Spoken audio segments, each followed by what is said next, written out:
पटेल थे महान, पटेल थे महान, उनके लिए कितनी ही कलम चलाऊंगी, क्या ही लिख पाऊंगी।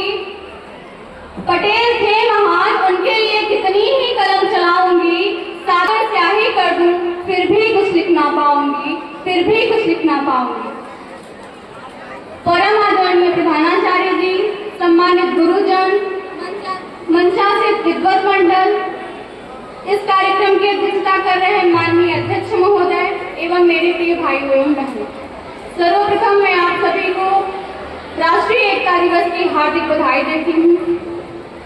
हमारे देश के लौह पुरुष सरदार वल्लभ भाई पटेल जी का जन्म 31 अक्टूबर सन 1875 ईस्वी में गुजरात के नाडियाद में हुआ था। इनकी माता का नाम लाडबा देवी तथा इनके पिता का नाम झाबेर भाई पटेल था।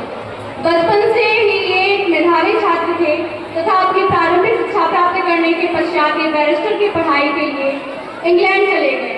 जब ये इंग्लैंड से भारत आए बैरिस्टर की डिग्री प्राप्त करने के पश्चात, तो इन्होंने देखा कि अंग्रेज भारत पर अत्याचार कर रहे थे। इन्होंने भारत की दुर्दशा को देखकर महात्मा गांधी से प्रेरित होकर उनके आंदोलनों में उनकी सहभागिता निभाई तथा 1918 ईस्वी में अपना पहला आंदोलन खेड़ा आंदोलन का सफल नेतृत्व किया तथा इसके पश्चात 1928 ईस्वी में बारडोली नामक स्थान पर किसानों की समस्या को सुलझाने के लिए इन्होंने सन 1928 ईस्वी में बारडोली सत्याग्रह किया तथा इसकी सफलता के उपरांत बारडोली की महिलाओं द्वारा इन्हें सरदार की उपाधि से विभूषित किया गया तथा सन 1947 ईस्वी में महात्मा गांधी, सरदार वल्लभ भाई पटेल, नेहरू इत्यादि के अथक प्रयासों के उपरांत यदि स्वतंत्रता प्राप्ति के पश्चात देश विघटित हो जाए, वहाँ पर राजनीतिक इकाइयां परस्पर संघर्षरत हो, प्रशासन बिखरा हो,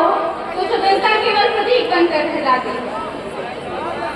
इतिहास गवाह है कि जब भी राष्ट्र स्वतंत्र होता है तो वहाँ पर अलगाव, विघटन और गृह युद्ध जैसी समस्याएं देखने को मिलती हैं।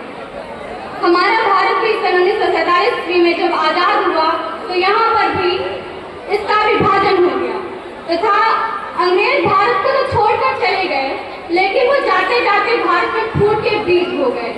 उन्होंने भारत के दो नहीं बल्कि 562 से लेकर 565 टुकड़े करने की साजिश की थी। उन्होंने भारत को स्वतंत्र करने के लिए जो अधिनियम बनाया था उसकी एक शर्त यह भी थी कि जितने भी रियासतें हैं वो चाहे तो भारत या पाकिस्तान में मिल सकती हैं या फिर स्वतंत्र देश बन सकती हैं। अंग्रेज सभी रियासतों को उकसा रहे थे और जिन्ना सभी रियासतों को पाकिस्तान में मिलने का लालच दे रहे थे।